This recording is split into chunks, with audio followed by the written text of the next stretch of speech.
Your Daily 180, 180 seconds of pure Bible study.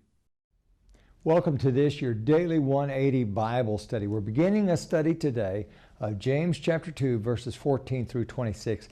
This is a very important section of the book of James, and it is a section that people have historically had a lot of struggles with because it goes against a lot of the things that are commonly taught.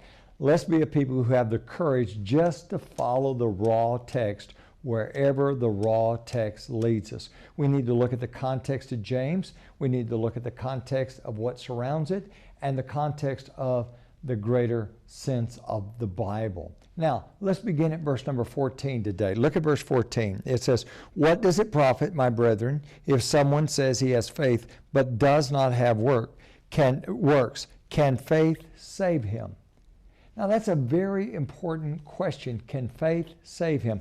Back in Romans chapter 1, verse number 17, there Paul quotes from Habakkuk chapter 2 and verse number 4, "The just shall live by faith." As a matter of fact, some folks come along and they insert the word only or alone. It says, "The just shall live by faith," and they insert the word faith alone or faith only. Now, there's a couple of problems with it. Number one, it's not there. Number two, I want you to notice that faith and obedience are intimately wed together. We're going to be, throughout this week and next week, we're going to be looking at the idea of faith and works and how do we understand the concept of works. It's very true. We cannot earn our salvation. We cannot contribute 1 cent toward the payment of our salvation. But I want you to look at Romans chapter 1, verse number 5. Notice at the end of verse 5, it talks about that all this has been given for obedience to the faith. Faith requires obedience. How's the book end?